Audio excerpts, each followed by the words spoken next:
নারী সংস্কার করার জন্য কমিশন বানিয়ে ওরা যা করেছে, যেহেতু ইসলামের বিরুদ্ধে। আপনি দেখেছেন এই দেশে ইসলাম পন্থী যারা, আমি নাম ধরেই বলছি, বাংলাদেশ জামাতে ইসলামের আমির ডাক্তার শফিকুর রহমান অলরেডি ঘোষণা দিয়েছে এ কমিশনের নিয়ম নীতি মানা দূরের কথা, এ কমিশনই মানি না। ওরা প্রথমেই নিয়ে এসেছে যে মেয়েরা যারা দেহ ব্যবসা করে, এই যে যৌন কর্মী, এদেরকে শ্রমিকের মর্যাদা দেওয়া লাগবে, যে এরাও কাজ করে খায়। আরে ভাই, এটা যদি ডক্টর ইউনূস আজ মেনে নিয়ে এই দেশে জারি করে দেয় যে যারা দেহ ব্যবসা করে এরাও এক ধরনের শ্রমিক কর্মী। গত পরশু দিন গেল 1 মে 1886 সালে আমেরিকার শিকাগো শহরে এই দিবসটা পালন করা আরম্ভ হয়েছে, আজ পর্যন্ত চলছে। শ্রমিকের যে মর্যাদা কোথা থেকে আপনি কোথায় নিয়েছেন? দেহ ব্যবসা করা, জেনা করা, ব্যভিচার করা যদি এটা শ্রম দেওয়া হয়, কালকে ডাকাত যারা তারা বলবে আমরা কি শ্রম দেই না? ডাকাতি করা কি সহজ কাজ? ঘাম ঝরে যায়। চুরি করা সহজ কাজ? বলেন।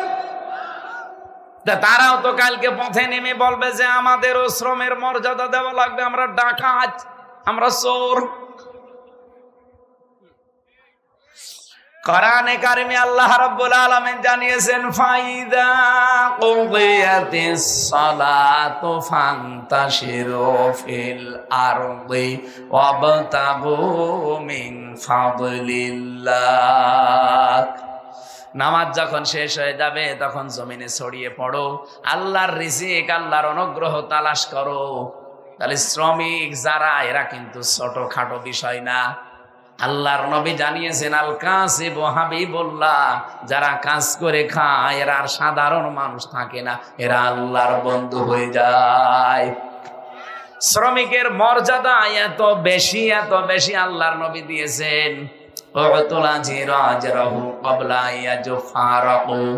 শ্রমিকের ঘাম শুকিয়ে যাওয়ার আগেই তার হাতে শ্রমের মর্যাদা, মূল্য ধরিয়ে দাও।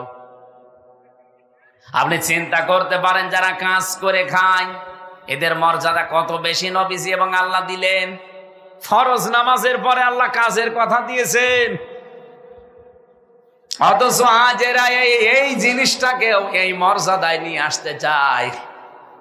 কোথা থেকে কি মিল করলেন আপনি? ওদের একটা একটা করে 13টা পয়েন্টের ভেতরে 3য় নম্বরে এসেছে, ওরা জানাচ্ছে দেহ আমার, সিদ্ধান্ত আমার। এটা কোরআনে কারিমের পুরা বিরোধী। সূরা আরাফের 54 নম্বর আয়াতের মাঝের অংশে আল্লাহ এই কথার বিরুদ্ধে কথা জানিয়েছেন, আলা লাহুল খালকু ওয়াল আমরু। আল্লাহ পাক বলেন, পৃথিবী তৈরি করেছি আমি, এখানে সিদ্ধান্ত চলবে কার? আরো জোরে বলেন। আল্লাহর এই পৃথিবীতে অন্য কারো সিদ্ধান্ত যদি চলে এটা শিরিক।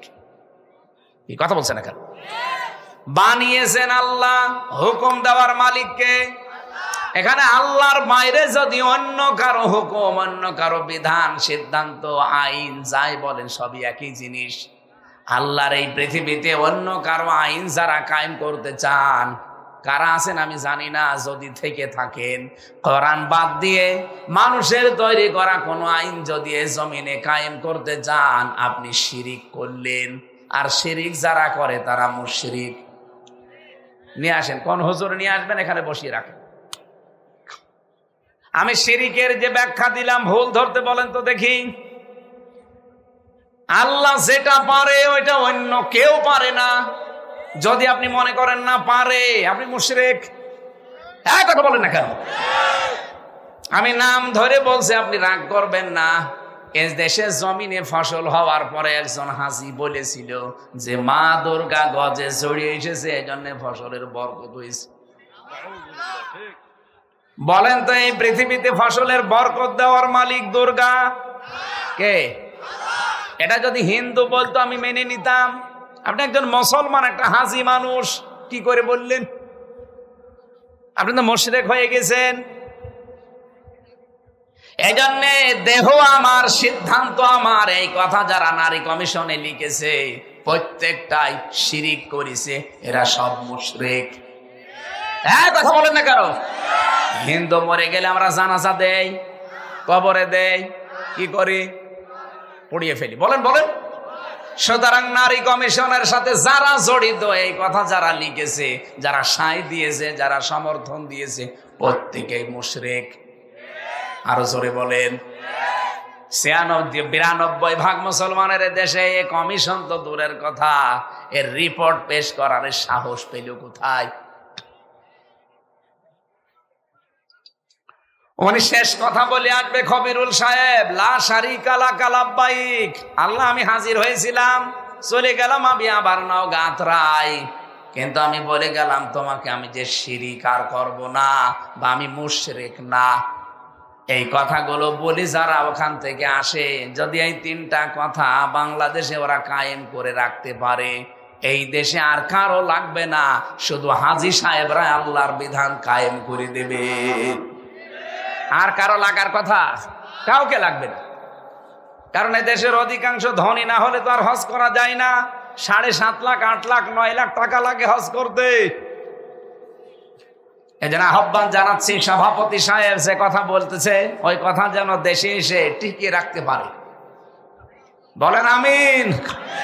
প্রধান অতিথি জনাব আলহাজ শেখ রেজাউল ইসলাম রেজু, যুগ্ম আহ্বায়ক নওগাঁ জেলা বিএনপি ও সভাপতি আত্রাই উপজেলা বিএনপি, আল্লাহ তার হায়াতে তাজ্জেবা সিহাতে কল্লিয়া দান করেন। বলেন আমিন। এ মাহফিলে এতক্ষণ যারা আলোচনা রাখলেন, বিশেষ করে মাওলানা রেজাউল ইসলাম উজ্জ্বল, আপনাদের এলাকারই সন্তান, জনাব মাওলানা হোসাইন মাহফুজ চুয়াডাঙ্গা, হাফেজ মাওলানা আব্দুর রশিদ, মাওলানা সাইফুল ইসলাম, নাম না জানা অন্যান্য ওলামায়ে কেরাম, আমার ডানে বামে যারা সম্মানিত ব্যক্তিবর্গ বসে আছেন, এতক্ষণ ধৈর্য এবং সহ্য নিয়ে যারা সামনে বসে আছেন, এত রাত জেগে মুসলমান ভাইরা, পর্দার আড়ালের সম্মানিতা মা এবং বোনেরা, প্রিয় নওগাঁবাসী, আমরা আল্লাহর দরবারে শুকরিয়া, রাসূলের উপরে দরুদ আর সালাম পাঠ করে আমার নির্ধারিত একটা আয়াত পড়েছিলাম। কোন আয়াত যেন? সূরা মায়েদা 54 নম্বর আয়াত। আমার আজকের বিষয় ফিরে আসা। কি বললাম? ফিরে আসতে চান না আপনারা? আল্লাহ রাব্বুল আলামিন ঈমানদারকে ডাক দিয়ে বড় আদরে মহব্বতে এই কথাগুলো আমাদেরকে শুনিয়েছেন, যারা আমরা ঈমানের দাবি করি। ইয়া আইয়ুহাল্লাযীনা আমানু, ও হে যারা ঈমানের দাবি করো, মাইয়ারতাদ্দা মিনকুম, এই এদিকে তাকান, তোমাদের ভেতরে কেউ যদি ফিরে যায়, আং দিনহি, আল্লাহর দিন থেকে। এখানে দিনের অর্থ প্রায় 15টা। আমরা একটা একটা করে তাফসিরে যাচ্ছি। আল্লাহ যে দিলেন আং দিনহি, কেউ যদি ফিরে যায় তোমাদের ভেতরে আল্লাহর দিন থেকে। শব্দটা বাবে ইফতেআল থেকে এসেছে, ইরতিদাদ। এর বাংলা অর্থ হচ্ছে হক থেকে বাতিলের দিকে ফিরে যাওয়া। এই পৃথিবীতে হক একমাত্র কে? বলেন বলেন। উনি যাদেরকে পাঠিয়েছেন তারাও হক। উনি পাঠিয়েছেন রাসূলুল্লাহকে, তিনি হক। উনি পাঠিয়েছেন কোরআন, কোরআন হক। কথা বলছেন না কেন? আল্লাহ, রাসূল, কোরআন এগুলো বাদ দিয়ে যারা অন্য দিকে ফিরে যেতে চান, আপনি বিশ্বাস করতে পারেন আপনি কিন্তু এখন বাতিলের দিকে আছেন। আল্লাহ তাদের ধমক দিয়ে বলছেন, আমি কি করব জানো? যদি এরকম কেউ করে থাকে, ফাসাও ফায়াতিল্লাহ, এখানে ফাইল কর্তা আল্লাহ নিজে। আল্লাহ বলছেন অতি শীঘ্রই। আল্লাহ যদি সাউফা শব্দ না দিত তাও বাংলা অর্থ আমরা করে ফেলতে পারতাম। সাউফা দিয়ে ফা লাগিয়ে, ফা এ শব্দটা আগের কথা যদি কেউ জীবনে মিলাতে পারে, পরেরটা আল্লাহ পাক অবশ্যই কার্যকর করবে, এরকম অর্থ আসে। এই জন্য ফারবি গ্রামার অনুযায়ী 13টা অর্থে ব্যবহার হয়। আল্লাহ এখানে একটা অর্থে ফা ব্যবহার করেছেন। উনি জানাতে চাই অতি শীঘ্রই, খুবই তাড়াতাড়ি। ফাসাউফা ইয়াতিল্লাহু বিকওমিন, এমন একটা দল, এমন একটা জাতি, এমন একটা সম্প্রদায় আমি তৈরি করে দেব, ইউহিব্বুহুম ওয়া ইউহিব্বুনাহু, যারা আমি আল্লাহকে ভালোবাসে আমি আল্লাহও তাদেরকে ভালোবাসবো। জোরে বলেন সুবহানাল্লাহ। এই আয়াতটা বাংলাদেশের জন্য যে কত কার্যকর আমি নিজে এখন টের পাচ্ছি। এই পৃথিবীতে কেউ যদি আল্লাহর দ্বীনকে বৃদ্ধাঙ্গুলি দেখিয়ে সোতা নাতা বিষয় তৈরি করে মন মতো কোনো ফতোয়া সামনে নিয়ে এসে আল্লাহর দ্বীনের বিধান থেকে মুখ ফিরিয়ে চলে যায়, আপনি বিশ্বাস করতে পারেন আল্লাহ কিন্তু সিদ্ধান্ত নিয়ে ফেলেছেন অতি তাড়াতাড়ি এমন একটা জাতিকে, এমন একটা সম্প্রদায়কে, এমন একটা গোষ্ঠীকে, এমন একটা দলকে আল্লাহ আপনাদের মাথার উপরে চাপিয়ে দেবে, যারা আল্লাহকে মন দিয়ে ভালোবাসে আল্লাহও তাদেরকে ভালোবাসে, বাসবে। ইউহিব্বু, এটা মোজারে, বর্তমান, ভবিষ্যৎ, প্রেজেন্ট, ফিউচার। আমি নাম ধরে বলছি এবার আপনাদের পাশে চাঁপাইনবাবগঞ্জ, এ জেলার স্বামী স্ত্রী দুইজন আমরা পেয়েছি, তারা শুধু ফতোয়াবাজি করছে।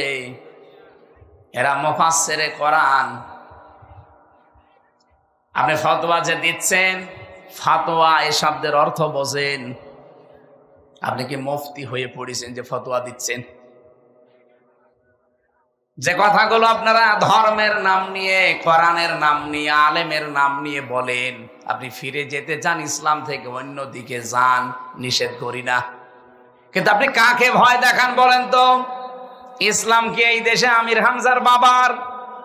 কথা বলেন না কেন? এ দেশে যারা ইসলাম কায়েম করতে চায় তাদের বাবার না। আমরা যারা ইসলামে দেশে কায়েম করতে চাই, আমরা কেউ ইসলামের মালিক না, আমরা ইসলামের খাদেম। কি কথা বলেন না? কেউ যদি বলে যে আমি ইসলামের মালিক, ও কিন্তু শিরিক করছে। কারণ ইসলামের মালিক কে?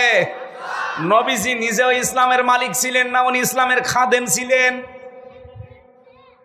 হযরতে নূহ আলাইহিস সালামের জামানা থেকে শুরু করে যেহেতু শরীয়ত পূর্ণাঙ্গ ভাবে নাজিল হওয়া আরম্ভ হয়, মুহাম্মদুর রাসূলুল্লাহকে আল্লাহ শরীয়ত যখন দিয়েছিলেন, দ্বীন আর শরীয়ত, পৃথিবীতে যত নবী পাঠিয়েছেন সবার দ্বীন ছিল এক, কিন্তু প্রত্যেকের শরীয়ত ছিল আলাদা আলাদা। কথা বোঝা গেছে না? বোঝেননি? পৃথিবীর যত নবী প্রত্যেকের দ্বীন কি? এক, কিন্তু শরীয়ত, বিধিবিধানটা আলাদা ছিল। মুসা নবীর জামানায় কেউ যদি জিনা করত, ও নারী হোক পুরুষ হোক, বিবাহিত হোক অবিবাহিত হোক, যদি ধরা পড়ে যেত ওকে মেরে ফেলা লাগতো, এইটাই বিচার। আমাদের নবীর শরীয়তে ওইটা নেই। আমাদের নবীর শরীয়তে আছে কেউ যদি বিবাহিত অবস্থায় জিনা করে সাক্ষ্য প্রমাণে ধরা পড়লে মেরে ফেলা লাগবে, আর যদি অবিবাহিত হয় মেরে ফেলা যাবে না, বেত মারা লাগবে। কয়টা? 80টা। সূরা নূরের ভেতরে এইগুলো আছে। এখন বলেন মুসা নবীর শরীয়তটা আমাদের নবীর শরীয়তের চাইতে কি কড়া? কড়া ছিল না? অনেক কঠিন ছিল। মাঝখানে হযরত ঈসা নবীর শরীয়ত আবার একেবারে সোজা। আমাদের নবীর শরীয়তে কোনো জায়গায় যদি নাপাক লাগে, ওই জায়গাটা পানি দিয়ে ধুয়ে ফেললেই পরিষ্কার হয়ে যাবে, পাক। মুসা নবীর শরীয়তে এইটা ছিল না। কোন জায়গায় যদি নাপাক লেগে যেত, ওই জায়গায় খুশিয়ে খুশিয়ে চামড়া থেকে ফেলে দেওয়া লাগতো। কিন্তু ঈসা নবীর জামানার শরীয়ত আবার আলাদা। নাপাক লেগেছে এরকম মুছে ফেললে শেষ। বাবা মিস কল যাচ্ছে। নওগাঁবাসী আর একটু খেয়াল করবেন, এখানে একটা গুরুত্বপূর্ণ পয়েন্ট আসতেছে।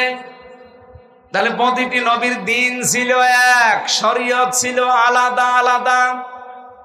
আল্লাহ পাক বলেন আমার দ্বীন আমি পাঠালাম, এর মালিক পৃথিবীর কেউ না, সবাইকে আমি দ্বীনের খাদেম করে পাঠিয়েছি।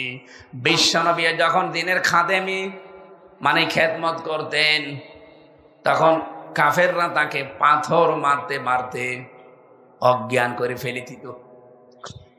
হযরতে জিবরাইল ভোরের দিকে এসে যখন পাথরগুলো সরিয়ে দিতেন, নবীজি জ্ঞান ফিরে পাওয়ার পরে বলতেন, ইয়া আখি জিবরাইল, হে ভাই জিবরাইল, সকাল থেকে আমার কাজ কি?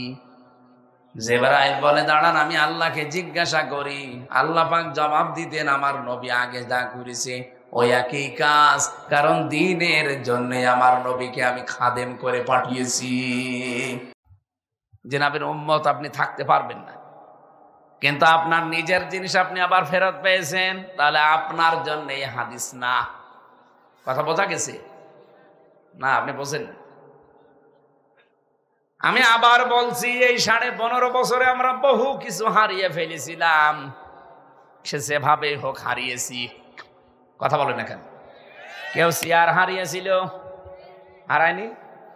কত মানুষ তার চেয়ার হারিয়ে ফেলেছে, তার যোগ্যতা থাকার পরও চেয়ারে বসতে পারে নাই। এখন ওইটা যদি আবার ফেরত পাই তাহলে সে এই হাদিসের আওতা মুক্ত থাকবে।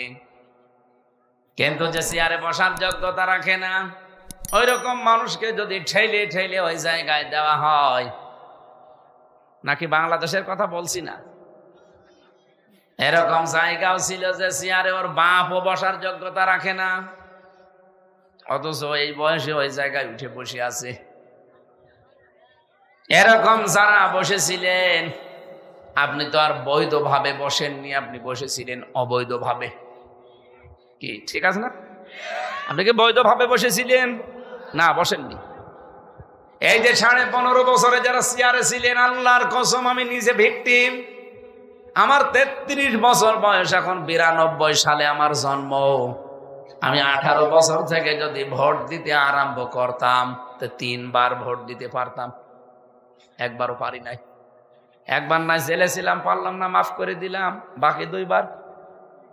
তাহলে 3 বারের একবারও পারি নাই। তার মানে কি এই 15 বছর যারাই ছিলেন দায়িত্বে, আল্লাহর কসম আপনি অবৈধ। আমি নিজেরটা বলছি, আপনারটা আপনি যা করেন করেন। জেলখানায় থাকাকালীন এক ওসি এসেছিল, ফাঁসির ওই কন্ডেম ছেলে, আমারে বলছে হুজুর আমার 8 বছর জেল। আমি জেলে আসার আগে একটা পাপ করেছি। কি পাপ? এই যে নির্বাচন গেল সময় আমি বাইরে ছিলাম, আমি রাত 12টার পর থেকে আমার লোকজন নিয়ে ভোট কাটা আরম্ভ করলাম। ফজরের নামাজ পর্যন্ত ভোট পড়া কমপ্লিট করে বাক্স ভর্তি করে পাঠিয়ে দিলাম জায়গা মতো। এরপরে আমি গোসল করলাম, ওযু করে 2 রাকাত নামাজ পড়লাম। এরপরে বললাম আস্তাগফিরুল্লাহ। আমার এই তাওবা কি হয়েছে? না, এটা ইয়ার কি হয়েছে, এর নাম কি তাওবা? আর আপনি আল্লাহর কাছে তাওবা করছেন কোন কারণে? আপনি কি আল্লাহর ভোট চুরি করেছেন? ভোট চুরি করেছেন হামজার। আপনি যদি দোষ করেন আল্লাহর কাছে, আপনি আল্লাহর কাছে আস্তাগফিরুল্লাহ পড়েন, কোনো অসুবিধা নেই। আল্লাহ মাফ করলে করবে, না হলে শাস্তি দেবে, নাকি? বলেন বলেন। ইউআযযিবু মান ইয়াশা ওয়া ইয়াগফিরু লিমান ইয়াশা। আল্লাহ বলেন আমি কাউকে শাস্তি দিতে পারি, কাউকে মাফ করে দিতে পারি, ইচ্ছা কার। কিন্তু আপনি তো ভোট আল্লাহরটা চুরি করেননি, করেছেন হামসারটা। একটা এমপি বানাতে হলে 3.5-4 লাখ হামজা লাগে, হামজার বউ লাগে। কি কথা বলেন না কেন? এই আত্রায় রানীনগরে যিনি ছিলেন, এ লোকে কমপক্ষে 3.5 থেকে 4 লাখ মানুষ ভোট দিয়ে তাকে এমপি বানাবে। অথচ আপনি সবার ভোট রাতের বেলা একাই নিয়ে নিলেন, দিনে করবেন তাও সে সহ্য ধৈর্য আপনার হয়নি। দিনের ভোট রাতে করে আপনি এখন 2 রাকাত নামাজ পড়ে বলছেন আস্তাগফিরুল্লাহ। তাওবা তো আপনার হয়নি। একটা কায়দা আছে তাওবা করার, হুজুর বলেন। এই 3.5 লাখ 4 লাখ মানুষের কাছে আপনি যাবেন, আপনার তো 8 বছর জেল। এই 8 বছর পরে আপনি ফেরত যাবেন তাদের কাছে, যে বলবেন যে আমি ভোট চুরি করেছিলাম, আমারে মাফ করে দেন। তারা যদি বলে ঠিক আছে মাফ করে দিলাম, যান, আপনি মাফ পাবেন। কারণ এটা হকুল্লাহ না, এটা হকুল ইবাদ। কিন্তু আফসোস আপনার জন্য আমার, আপনি 8 বছর জেল খাটার পরে বের হয়েছে, দেখবেন অনেক হামজা মরে গেছে। কি কত হামজাকে আপনি পাবেন না, আর যে কত হামজার বউ নেই, তারা মরে গেছে, আপনি তাদের কাছে মাফ চাবেন কি করে? আমার সবচাইতে বেশি খারাপ লাগছে এই 15.5 বছরে যারা দায়িত্বে ছিলেন আমার অসুবিধা নেই, কিন্তু এই যে জোর করে মানুষের হক নষ্ট করেছিলেন, এই হকটা আপনি ফেরত দেবেন কি করে? কারণ তাদেরকে তো এখন আর পাবেন না। 15 বছরে অনেকেই কিন্তু মরে গেছে না, আপনি তাদেরকে পাবেন কি করে? আফসোস তো আপনার জন্য আমার এই জায়গায়। হ্যাঁ, আমার জীবনেও যদি এরকম হক বলে বাদ নষ্ট হয়ে থাকে, আমার জীবনের জন্য আমার এখন আফসোস।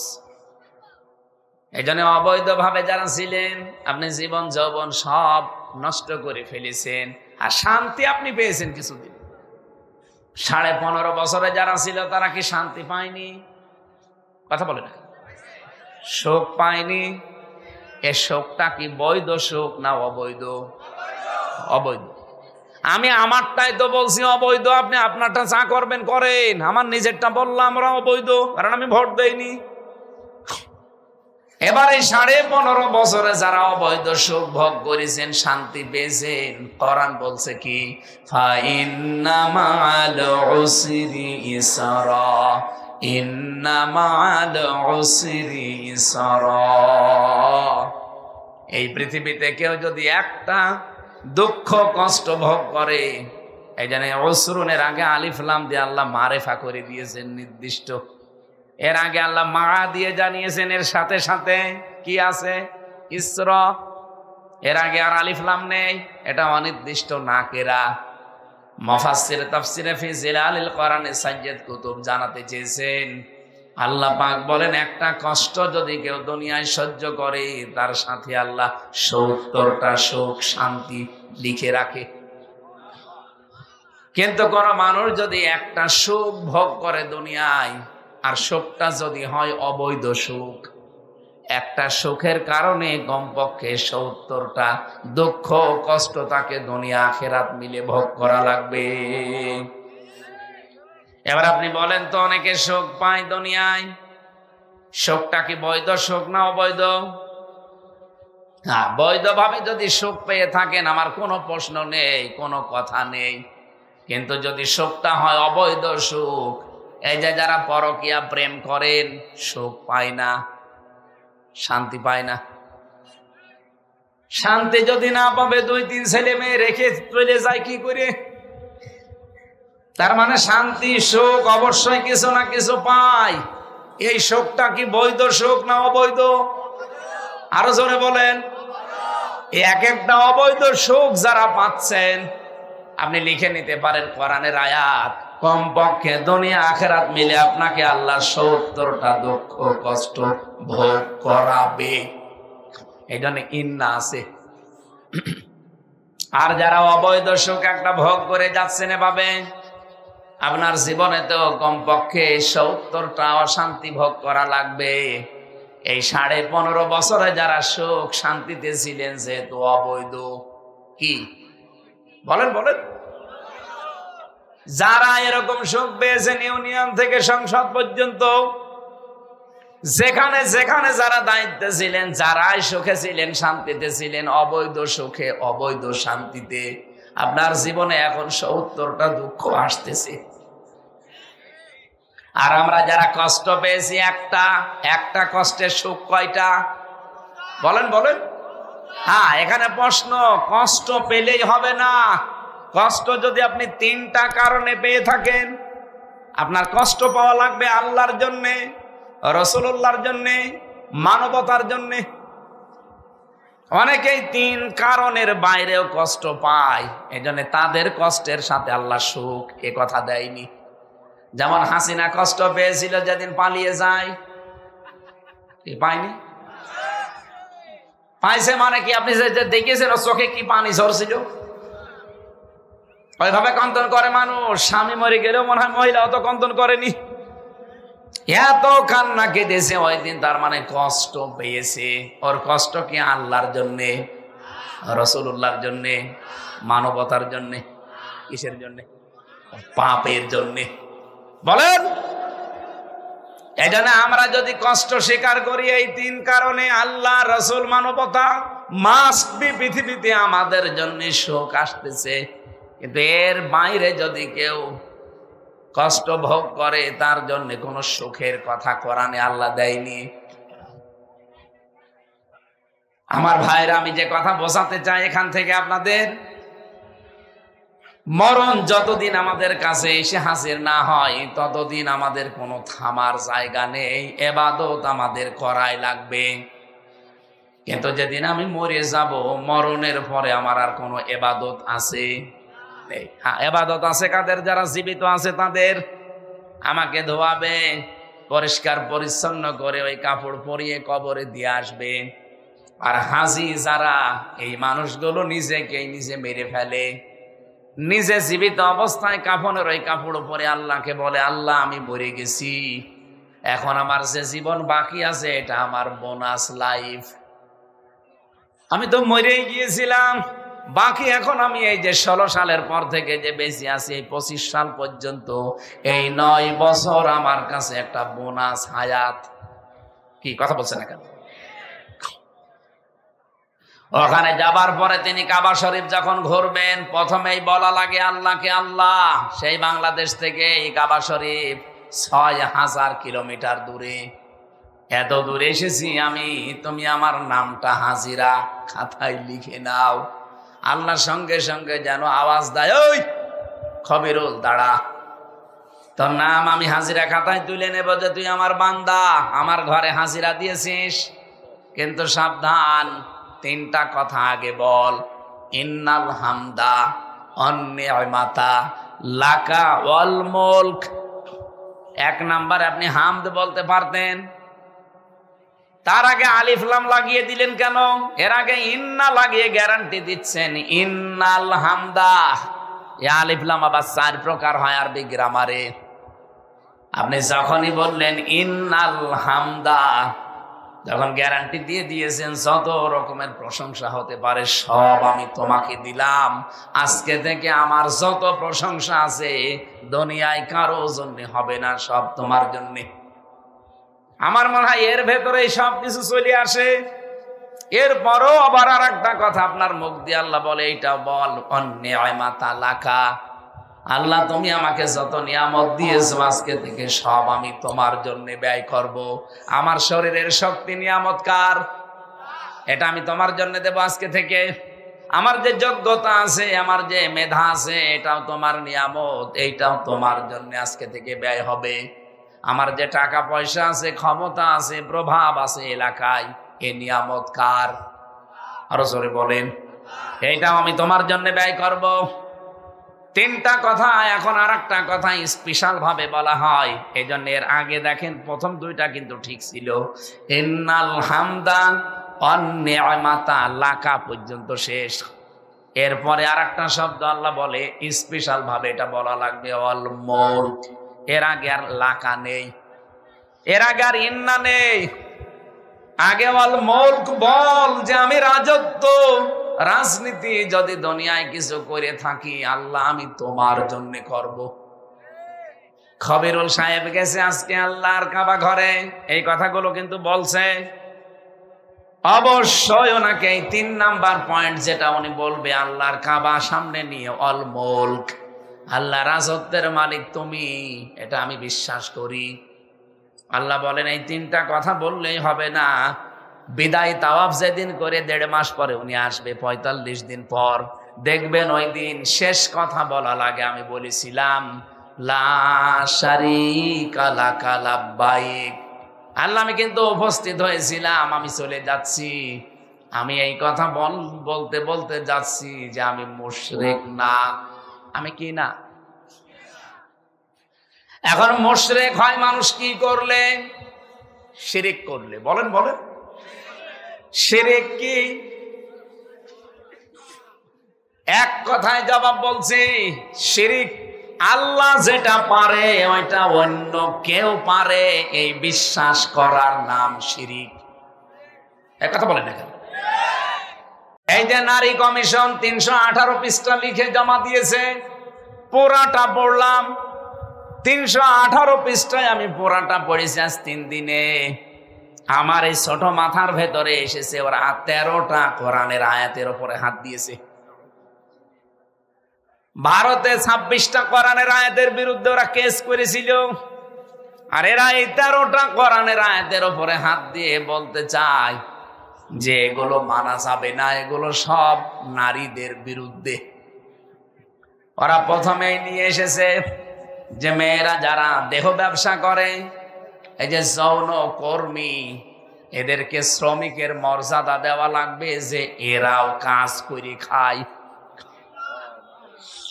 আরে ভাই, এটা যদি ডক্টর ইউনূস আজ মেনে নিয়ে এই দেশে জারি করে দেয় যে যারা দেহ ব্যবসা করে এরাও এক ধরনের শ্রমিক কর্মী। গত পরশুদিন গেল 1 মে 1886 সালে আমেরিকার শিকাগো শহরে এই দিবসটা পালন করা আরম্ভ হয়েছে, আজ পর্যন্ত চলছে। শ্রমিকের যে মর্যাদা কোথা থেকে আপনি কোথায় নিয়েছেন?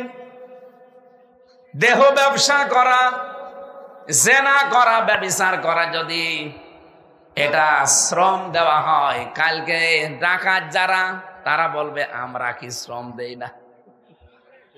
ডাকাতি করা কি সহজ কাজ? ঘাম ঝরে যায়। চুরি করা সহজ কাজ? বলেন। তারাও তো কালকে পথে নেমে বলবে যে আমাদেরও শ্রমের মর্যাদা দেওয়া লাগবে, আমরা ডাকাত, আমরা চোর।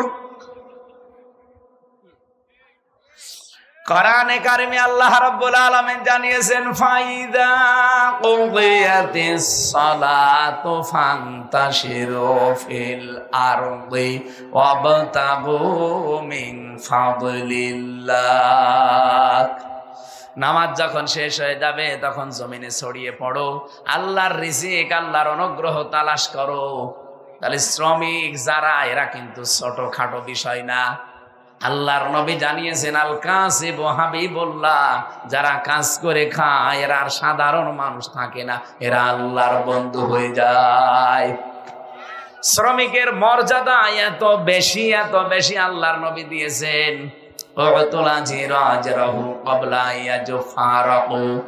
শ্রমিকের ঘাম শুকিয়ে যাওয়ার আগেই তার হাতে শ্রমের মর্যাদা, মূল্য ধরিয়ে দাও। আপনি চিন্তা করতে পারেন যারা কাজ করে খায় এদের মর্যাদা কত বেশি নবীজি এবং আল্লাহ দিলেন। ফরজ নামাজের পরে আল্লাহ কাজের কথা দিয়েছেন, অথচ আজ এরা এই জিনিসটাকেও এই মর্যাদায় নিয়ে আসতে চায়। কোথার থেকে কি মিল করলেন আপনি? ওদের একটা একটা করে 13টা পয়েন্টের ভেতরে 3য় নম্বরে এসেছে, ওরা জানাচ্ছে দেহ আমার, সিদ্ধান্ত আমার। এটা কোরআনে কারিমের পুরা বিরোধী। সূরা আরাফের 54 নম্বর আয়াতের মাঝের অংশে আল্লাহ এই কথার বিরুদ্ধে কথা জানিয়েছেন, আলা লাহুল খালকু ওয়াল আমরু। আল্লাহ পাক বলেন, পৃথিবী তৈরি করেছি আমি, এখানে সিদ্ধান্ত চলবে কার? আরো জোরে বলেন। আল্লাহর এই পৃথিবীতে অন্য কারো সিদ্ধান্ত যদি চলে এটা শিরিক। কি কথা বলছেন? এখন বানিয়েছেন আল্লাহ, হুকুম দেওয়ার মালিককে।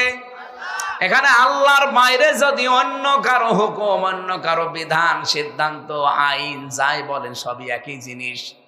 আল্লাহর এই পৃথিবীতে অন্য কারো আইন যারা কায়েম করতে চান, কারা আছেন আমি জানি না, যদি থেকে থাকেন কোরআন বাদ দিয়ে মানুষের তৈরি করা কোনো আইন যদি এই জমিনে কায়েম করতে চান, আপনি শিরিক করলেন। আর শিরিক যারা করে তারা মুশরিক। নিয়ে আসেন, কোন হুজুর নিয়ে আসবেন, এখানে বসিয়ে রাখেন। আমি শিরিকের যে ব্যাখ্যা দিলাম ভুল ধরতে বলেন তো দেখি। আল্লাহ যেটা পারে ওইটা অন্য কেউ পারে না। যদি আপনি মনে করেন না পারে, আপনি মুশরিক। এক কথা বলেন না কেন? আমি নাম ধরে বলছি, আপনি রাগ করবেন না। এ দেশে জমিনে ফসল হওয়ার পরে একজন হাজি বলেছিল যে মা দুর্গা গজে ছড়িয়ে এসেছে, এই জন্য ফসলের বরকত হয়েছে। বলেন তো, এই পৃথিবীতে ফসলের বরকত দেওয়ার মালিক দুর্গা কে? এটা যদি হিন্দু বলতো আমি মেনে নিতাম। আপনি একজন মুসলমান, একটা হাজি মানুষ, কি করে বললেন? আপনি তো মুশরিক হয়ে গেছেন। এই জন্যে দেহ আমার, সিদ্ধান্ত আমার, এই কথা যারা নারী কমিশনে লিখেছে প্রত্যেকটাই শিরিক করেছে, এরা সব মুশরিক। হ্যাঁ, কথা বলেন না কারো। হিন্দু মরে গেলে আমরা জানাজা দেই, কবরে দেই, কি করি? পুড়িয়ে ফেলি। বলেন বলেন। সুতরাং নারী কমিশনের সাথে যারা জড়িত, এই কথা যারা লিখেছে, যারা সাই দিয়েছে, যারা সমর্থন দিয়েছে, প্রত্যেকেই মুশরিক। আরো জোরে বলেন। 92% মুসলমানের দেশে এই কমিশন তো দূরের কথা, এর রিপোর্ট পেশ করার সাহস পেল কোথায়? উনি শেষ কথা বলে আসবে খবিরুল সাহেব, লা শারিকা লাকা লাব্বাইক, আল্লাহ আমি হাজির হয়েছিলাম, চলে গেলাম আমি আবার নাও গাতরাই, কিন্তু আমি বলে গেলাম তোমাকে আমি যে শিরিক আর করব না, বা আমি মুশরিক না। এই কথাগুলো বলি যারা ওখান থেকে আসে, যদি এই 3টা কথা বাংলাদেশে ওরা কায়েম করে রাখতে পারে, এই দেশে আর কারো লাগবে না, শুধু হাজী সাহেবরা আল্লাহর বিধান কায়েম করে দেবে। আর কারো লাগার কথা কাউকে লাগবে না, কারণ এই দেশের অধিকাংশ ধনী না হলে তো আর হজ করা যায় না। 7.5 লাখ, 8 লাখ, 9 লাখ টাকা লাগে হজ করতে। এজন্য আহ্বান জানাচ্ছি, সভাপতি সাহেব যে কথা বলতেছে, ওই কথা যেন দেশে এসে টিকিয়ে রাখতে পারে। বলেন আমিন।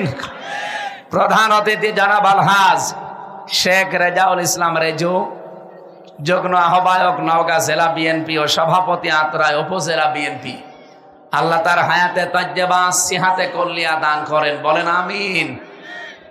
এ মাহফিলে এতক্ষণ যারা আলোচনা রাখলেন, বিশেষ করে মাওলানা রেজাউল ইসলাম উজ্জ্বল, আপনাদের এলাকারই সন্তান, জনাব মাওলানা হোসাইন মাহফুজ চুয়াডাঙ্গা, হাফেজ মাওলানা আব্দুর রশিদ, মাওলানা সাইফুল ইসলাম, নাম না জানা অন্যান্য ওলামায়ে কেরাম, আমার ডানে বামে যারা সম্মানিত ব্যক্তিবর্গ বসে আছেন, এতক্ষণ ধৈর্য এবং সহ্য নিয়ে যারা সামনে বসে আছেন, এত রাত জেগে মুসলমান ভাইরা, পর্দার আড়ালের সম্মানিতা মা এবং বোনেরা, প্রিয় নওগাঁবাসী, আমরা আল্লাহর দরবারে শুকরিয়া, রাসূলের উপরে দরুদ আর সালাম পাঠ করে আমার নির্ধারিত একটা আয়াত পড়েছিলাম। কোন আয়াত যেন? সূরা মায়েদা 54 নম্বর আয়াত। আমার আজকের বিষয় ফিরে আসা। কি বললাম? ফিরে আসতে চান না আপনারা? আল্লাহ রাব্বুল আলামিন ঈমানদারকে ডাক দিয়ে বড় আদরে মহব্বতে এই কথাগুলো আমাদেরকে শুনিয়েছেন, যারা আমরা ঈমানের দাবি করি। ইয়া আইয়ুহাল্লাযীনা আমানু, ওহে যারা ঈমানের দাবি করো, মাইয়ারতাদ্দা মিনকুম, এই এদিকে তাকান, তোমাদের ভেতরে কেউ যদি ফিরে যায়, আং দিনহি, আল্লাহর দিন থেকে। এখানে দিনের অর্থ প্রায় 15টা। আমরা একটা একটা করে তাফসিরে যাচ্ছি। আল্লাহ যে দিলেন আং দিনহি, কেউ যদি ফিরে যায় তোমাদের ভেতরে আল্লাহর দিন থেকে। শব্দটা বাবে ইফতেআল থেকে এসেছে, ইরতিদাদ। এর বাংলা অর্থ হচ্ছে হক থেকে বাতিলের দিকে ফিরে যাওয়া। এই পৃথিবীতে হক একমাত্র কে? বলেন বলেন। উনি যাদেরকে পাঠিয়েছেন তারাও হক। উনি পাঠিয়েছেন রাসূলুল্লাহকে, তিনি হক। উনি পাঠিয়েছেন কোরআন, কোরআন হক। কথা বলছেন না কেন? আল্লাহ, রাসূল, কোরআন এগুলো বাদ দিয়ে যারা অন্য দিকে ফিরে যেতে চান, আপনি বিশ্বাস করতে পারেন আপনি কিন্তু এখন বাতিলের দিকে আছেন। আল্লাহ তাদের ধমক দিয়ে বলছেন, আমি কি করব জানো? যদি এরকম কেউ করে থাকে, ফাসাও ফায়াতিল্লাহ, এখানে ফাইল কর্তা আল্লাহ নিজে। আল্লাহ বলছেন অতি শীঘ্রই। আল্লাহ যদি সাউফা শব্দ না দিত তাও বাংলা অর্থ আমরা করে ফেলতে পারতাম। সাউফা দিয়ে ফা লাগিয়ে, ফা এ শব্দটা আগের কথা যদি কেউ জীবনে মিলাতে পারে, পরেরটা আল্লাহ পাক অবশ্যই কার্যকর করবে, এরকম অর্থ আসে। এই জন্য ফারবি গ্রামার অনুযায়ী 13টা অর্থে ব্যবহার হয়। আল্লাহ এখানে একটা অর্থে ফা ব্যবহার করেছেন। উনি জানাতে চাই অতি শীঘ্রই, খুবই তাড়াতাড়ি। ফাসাউফা ইয়াতিল্লাহু বিকওমিন, এমন একটা দল, এমন একটা জাতি, এমন একটা সম্প্রদায় আমি তৈরি করে দেব, ইউহিব্বুহুম ওয়া ইউহিব্বুনাহু, যারা আমি আল্লাহকে ভালোবাসে আমি আল্লাহও তাদেরকে ভালোবাসবো। জোরে বলেন সুবহানাল্লাহ। এই আয়াতটা বাংলাদেশের জন্য যে কত কার্যকর আমি নিজে এখন টের পাচ্ছি। এই পৃথিবীতে কেউ যদি আল্লাহর দ্বীনকে বৃদ্ধাঙ্গুলি দেখিয়ে সোতা নাতা বিষয় তৈরি করে মন মতো কোনো ফতোয়া সামনে নিয়ে এসে আল্লাহর দ্বীনের বিধান থেকে মুখ ফিরিয়ে চলে যায়, আপনি বিশ্বাস করতে পারেন আল্লাহ কিন্তু সিদ্ধান্ত নিয়ে ফেলেছেন অতি তাড়াতাড়ি এমন একটা জাতিকে, এমন একটা সম্প্রদায়কে, এমন একটা গোষ্ঠীকে, এমন একটা দলকে আল্লাহ আপনাদের মাথার উপরে চাপিয়ে দেবে, যারা আল্লাহকে মন দিয়ে ভালোবাসে আল্লাহও তাদেরকে ভালোবাসে, বাসবে। ইউহিব্বু, এটা মোজারে, বর্তমান, ভবিষ্যৎ, প্রেজেন্ট, ফিউচার। আমি নাম ধরে বলছি, এবার আপনাদের পাশে চাঁপাইনবাবগঞ্জ এ জেলার স্বামী স্ত্রী দুইজন আমরা পেয়েছি, তারা শুধু ফতোয়াবাজি করছে। এরা মুফাসসিরে কোরআন। আপনি ফতোয়া যে দিচ্ছেন, ফতোয়া এই শব্দের অর্থ বোঝেন? আপনি কি মুফতি হয়ে পড়েছেন যে ফতোয়া দিচ্ছেন?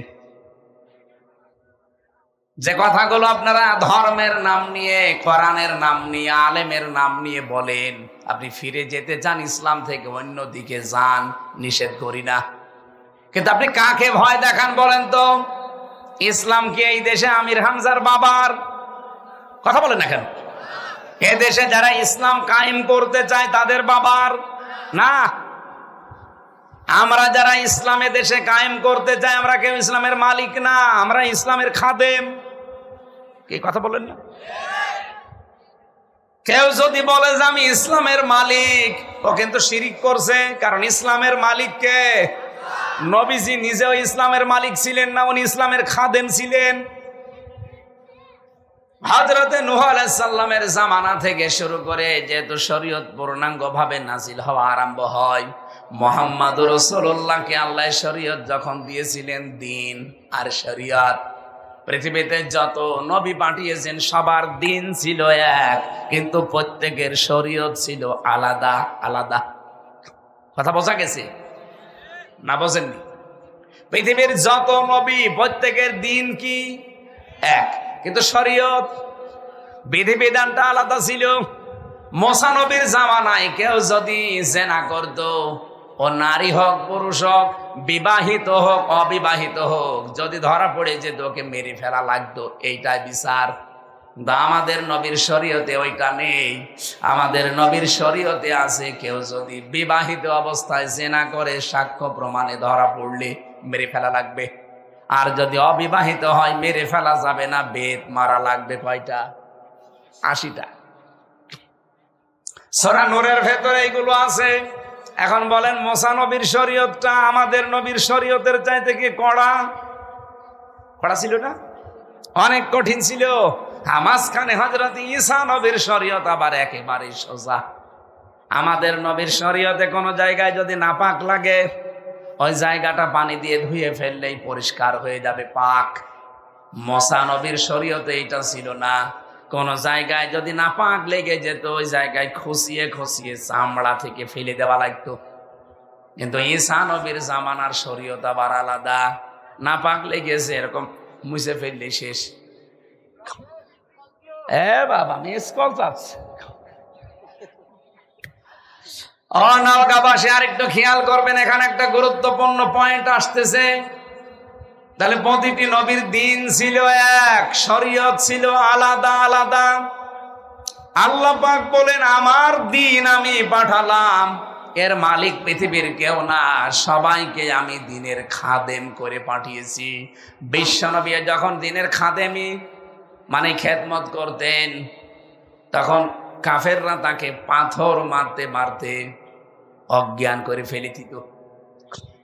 হযরতে জিবরাইল ভোরের দিকে এসে যখন পাথরগুলো সরিয়ে দিতেন, নবীজি জ্ঞান ফিরে পাওয়ার পরে বলতেন, ইয়া আখি জিবরাইল, হে ভাই জিবরাইল, সকাল থেকে আমার কাজ কি? জিবরাইল বলে দাঁড়ান আমি আল্লাহকে জিজ্ঞাসা করি। আল্লাহ পাক জবাব দিতেন আমার নবী আগে যা করেছে ওই একই কাজ, কারণ দ্বীনের জন্য আমার নবীকে আমি খাদেম করে পাঠিয়েছি। তাহলে দ্বীন হচ্ছে আল্লাহর, পৃথিবীর কেউ দ্বীনের মালিক না। আপনি আজ কার নাম নিয়ে দ্বীন থেকে ফিরে চলে যেতে চান, ভয় দেখান। এ বাংলাদেশে অনেককে আমরা এখন দেখতে পাচ্ছি ওরা দ্বীন থেকে ফিরে চলে যাচ্ছে। কেউ ধর্মীয় লাইনে কাজ করে দ্বীন থেকে ফিরে চলে যায়, আসল দ্বীনের কথাগুলো বলতে চায় না। কেউ জেনারেল ভাবে চলতে গিয়ে আল্লাহর দ্বীন থেকে ফিরে চলে যেতে চায়। জান, কিচ্ছু করতে পারবেন না। আল্লাহ অতি শীঘ্র এমন একটা দল তৈরি করে দেবে। আল্লাহ জানে সাউফা দিয়েছেন, খুব তাড়াতাড়ি এমন একটা দল আমি বানিয়ে দেব, যারা আমাকে ভালোবাসে আমি আল্লাহ নিজে তাদেরকে ভালোবাসবো। হ্যাঁ, তাদের গুণ কি? এই যে একটা নতুন একটা দল আল্লাহ বানিয়ে দেবে, যখন দেখবে মানুষ দ্বীন থেকে মুখ ফিরিয়ে চলে যাচ্ছে। বলেন তো বাংলাদেশে দ্বীন থেকে মুখ ফিরিয়ে যাওয়া মানুষের অভাব আছে? এই যে ব্রাহ্মণবাড়িয়ার আমার তাহেরি ভাই, ওরা কিন্তু দ্বীন থেকে মুখ ফিরিয়ে নিয়েছে, যতই আল্লাহ রসুলের আশেক দাবি করুক। কারণ তারা যে জিকির বানিয়েছে দ্বীনের ভেতরে, এটা দ্বীনের ভেতরের জিকির না। ওরা ইয়ালি বাবা, শালি বাবা, কেল্লা বাবা, ফতে বাবা এই জিকির করে, এটা দ্বীনের ভেতরে আছে। বলেন বলেন, ওরা দ্বীন থেকে ফিরে চলে গেছে। 48,000 পীর এই দেশে, অনেক পীর আল্লাহর দ্বীন থেকে, ইসলাম থেকে অলরেডি বের হয়ে গেছে। কে কথা বলা লাগবে? এরকম রাজশাহী বিভাগে নেই। জেনারেল ভাবে যারা আল্লাহর দ্বীন কায়েম থেকে মুখ ফিরিয়ে চলে যাচ্ছেন বিভিন্ন সোতা নাতা বানিয়ে, যে এদের দোষ আছে। কিসের দোষ? এরা 54 সালে অপরাধী, এরা 47-এর অপরাধী, এরা 71-এর অপরাধী। আপনি দেন এই দোষগুলো তাদেরকে দিয়ে আপনি মুখ ফিরিয়ে নিচ্ছেন, তো তাদের থেকে না, আপনি মুখ ফিরিয়ে নিচ্ছেন দ্বীন থেকে। কথা বলা লাগবে। আপনি 47 বলেন, 54 বলেন, 71 বলেন, 24 বলেন, যারা দ্বীনের কথা বলে, দ্বীন কি তাদের বাবার? আপনি যে তাদের থেকে মুখ ফিরিয়ে নেওয়ার নামান্তর হিসাবে আল্লাহর দ্বীন থেকে দূরে সরে যাচ্ছেন, আপনি টের পাচ্ছেন? আপনার যদি তার কাজকর্ম অ্যাক্টিভিটিস পছন্দ না হয়, দ্বীনের জন্য আপনি নিজে খাদেম হয়ে লেগে পড়েন, তারপরও দ্বীন থেকে যদি ফেরত চলে যান, তাদেরও কিছু করতে পারবেন না, আল্লাহর তো কিছু পারবেনই না। মাঝখান থেকে আল্লাহ কি করবে? হঠাৎ একটা দল তৈরি করে দেবে, যাদের ভেতরে 3টা গুণ থাকবে। এখন দেখেন আপনার ভেতর ওই গুণ আছে কিনা। যদি থাকে তাহলে বুঝবেন আল্লাহ ওই দলের ভেতরে আপনাকে শামিল করেছে।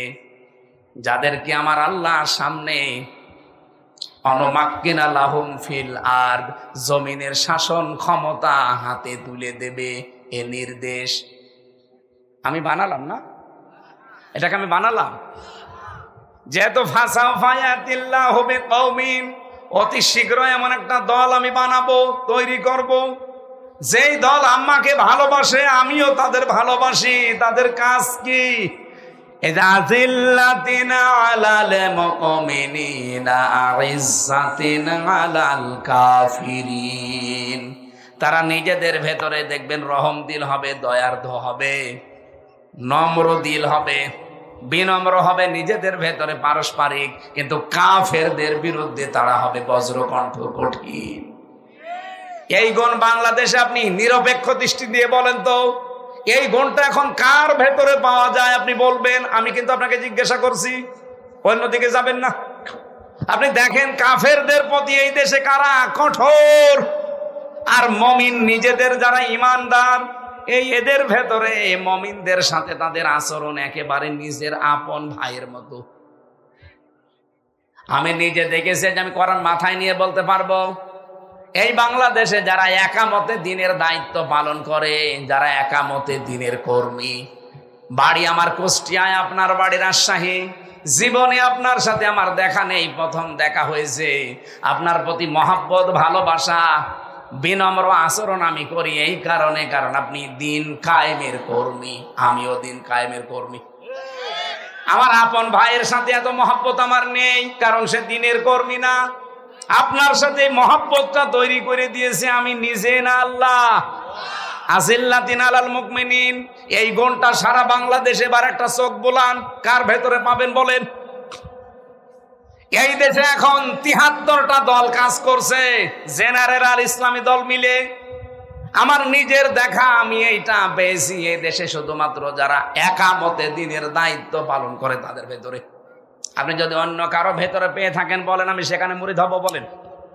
আমি তো বাস্তব ওয়াজ করছি, আমি জানি সবার মন আমি পাবো না, আর আমার মন পাওয়ারও দরকার নেই। কোরআনের কথা বলতে গিয়ে নবীজি যদি 3 বছর জেলে থাকতে পারে, দেশ ছাড়া হতে পারে, আমি তো চুনোপুটি। আপনি যতই রাগ করেন, আল্লাহ যেহেতু সিদ্ধান্ত নিয়েছেন, যেহেতু ফাইল কর্তা আল্লাহ এখানে নিজে, ফাসাউফা ইয়াতিল্লাহু, আমি আল্লাহ নিজে করব বিকৌমিন, এমন একটা জাতি দল তৈরি করে দেব তোদের উপরে, ইউহিব্বুহুম ওয়া ইউহিব্বুনাহু, আমি আল্লাহকেও যারা ভালোবাসবে আমি নিজেও তাদেরকে মহব্বত করব, ভালোবাসবো। তাদের প্রথম গুণ এইটা, তারা নিজেদের ভেতরে রহম দিল হবে, ভালোবাসা, পরস্পর মহব্বত, দয়ার্দ হবে, স্নেহশীল স্নেহময় হবে। কিন্তু তারা কাফেরদের প্রতি বড় ভয়ঙ্কর কঠোর।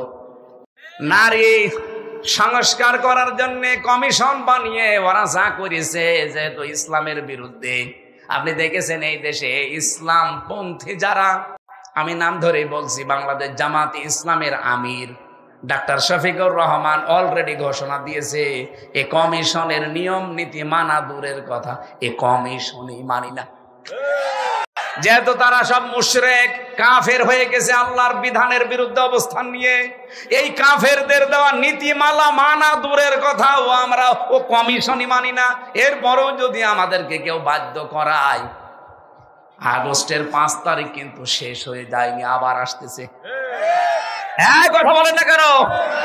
আবার আসতেছে না, মাত্র আর 2 মাস পরে আগস্ট শুরু হয়ে যাবে। এই যে মে চলছে, জুন জুলাই, মাত্র 2 মাস। আশা করব এরকম যারাই নিয়ম নীতি সামনে বানাবে তারা যেন থেমে যায়। আমরা কিন্তু নিজেদের ভেতরে, আপনি মনে করেন এত নরম হুজুর, নরম হতে পারি, কাফেরদের বিরুদ্ধে আমরা গরম। আগস্টের 5 তারিখের পরে নিজেদের ভেতরে আমাদের যে মহব্বত, ভালোবাসা, নরম দিল, স্নেহময় ছিলাম, কিন্তু কাফেরদের প্রতি আমরা কড়া বরাবরই। কাফেরদের সাথে কোনো আতাত, কোনো পরামর্শ ওদের আমাদের দরকার নেই। হ্যাঁ, এর পরেরটা একটু ঝামেলা আছে। আল্লাহ পাক বলেন, ইউজাহিদুনা ফি সাবিলিল্লাহি ওয়ালা ইয়াখাফুনা লাউমাতা লাইম, তারা জিহাদ করতে থাকবে। ইউজাহিদুনা, এটা মোজারে, বর্তমান, ভবিষ্যৎ, প্রেজেন্ট, ফিউচার। এখন যেমন করছে ভবিষ্যতেও করতে থাকবে। কার রাস্তায় করবে? জিহাদ, যুদ্ধটা, এই সংগ্রাম চালিয়ে যাবে, লড়াই চালাবে আল্লাহর জন্য। তাহলে লড়াই কিন্তু চলতেই থাকবে। আর আল্লাহর এই পথে লড়াই করতে গিয়ে, সংগ্রাম করতে গিয়ে, আন্দোলন করতে গিয়ে আল্লাহ বলেন, ইয়াখাফুনা লাউমাতা লাইম, তারা ভয় পাবে না। ওয়ালা ইয়াখাফুনা লাউমাতা লাইম, দুনিয়ায় কোন তিরস্কারকারীর তিরস্কারকে তারা পাত্তাই দেবে না। কত ভয় আমাদেরকে দেখিয়েছে এই দেশে যারা ইসলামপন্থী মানুষ, কত রকমের উল্টা পাল্টা কথা তাদের নামে ছড়িয়েছে। ভয় পাওয়া তো দূরের কথা, পাত্তাই দেই না। আপনি কি মনে করছেন একবারে এসে আমি এখানে বসে পড়েছি? কত ঘাত প্রতিঘাত এই 33 বছরের উপরে গেছে, আপনি জানেন। আমার মতো মানুষকে ওরা রাজাকার পর্যন্ত চালাতে চেয়েছিল, শুধু বয়সে পারে নাই। হ্যাঁ, চট্টগ্রামে যাচ্ছিলাম ফেনীতে মাহফিলে, অলরেডি আমি কুমিল্লা 14 গ্রাম পার হয়ে চলে গেছি। ওসি আমারে কল দিয়ে বলছে, হুজুর কোথায়? এই তো ফেনী ঢুকতেছি। হুজুর আপনি আর আসবেন না কেন? সকালবেলা 4 জন লোক এসেছিল, আপনার নামে কমপ্লেন দিয়ে গেছে থানায়, লিখিত অভিযোগ যে আপনি নাকি কুষ্টিয়ার চিহ্নিত রাজাকার। আমি ওসিরে বললাম, স্যার আপনি কি আমাকে কোনোদিন দেখেছেন? হুজুর আমি আপনার ধর্মের লোক না, আমি হিন্দু মানুষ। আপনাকে দেখবো, আমাদের ওই লাইনে তো লোক নেই, আমার ওদিকে সেন্সও নেই। আপনাদের ধর্মীয় কথাবার্তা আমি ওগুলো শুনি না, আমি অন্য ধর্মের মানুষ, আমি একটা হিন্দু মানুষ। কিন্তু সকালবেলা 4 জন মানুষ এসেছিল পাগড়ি মাথায় দিয়ে, ওই যে সবুজ পাগড়ি, মাঝ ভান্ডারের মুরিদ। এরা এসে আপনার নামে লিখিত দিয়ে গেছে সই করে যে আপনি নাকি কুষ্টিয়ার চিহ্নিত রাজাকার। আমি বললাম আমার যে 33 বছর বয়স, এটা ওরা বলে নাই। কই তা তো বলে নাই। রাজাকার হতে হলে কমপক্ষে তো অন্তত 54 বছর দেশটা স্বাধীন হয়েছে, এর আরো 15 বছর বেশি হওয়া লাগবে। কথা বলছেন এখানে সব মিলে কত আসতে পারে? 70। কত বলেন বলেন? কি বৃষ্টি হচ্ছে? হ্যাঁ, পৃথিবীতে যত রকমের অপবাদ আপনারা দিতে পারেন, আমার রাজাকার না, আমার জন্ম দিলেও যদি গালি গালাজ করেন, আমি রিমান্ডে 10 দিন একাধারে আমার মা বাবা তুলে ওরা গালি দিয়েছে, কিন্তু দিন কায়েমের যে পথে এসেছি, এক চুলো আমাদেরকে কেউ সরাতে পারবে না। যালিকা ফাদলুল্লাহ, যাকে তাকে দিয়ে আল্লাহ এই কাজ করাবে না, এটা আল্লাহর অনুগ্রহ। ইউতিহি মাইয়াশা, আল্লাহ যাকে ইচ্ছা তারে দিয়ে এই কাজ করাবে। আল্লাহু ওয়াসিউন আলিম, আল্লাহ প্রশস্ত এবং জ্ঞানী। এই শব্দগুলো গুরুত্বপূর্ণ শব্দ, শুধু আকাশের দিকে তাকে আমরা ব্যাখ্যাগুলো করতে পারছি না। মেয়েদের জন্য কিছু বলার দরকার ছিল। সম্মানিত মা বোনেরা, আর রাত 1টা বাজে, এখন বৃষ্টি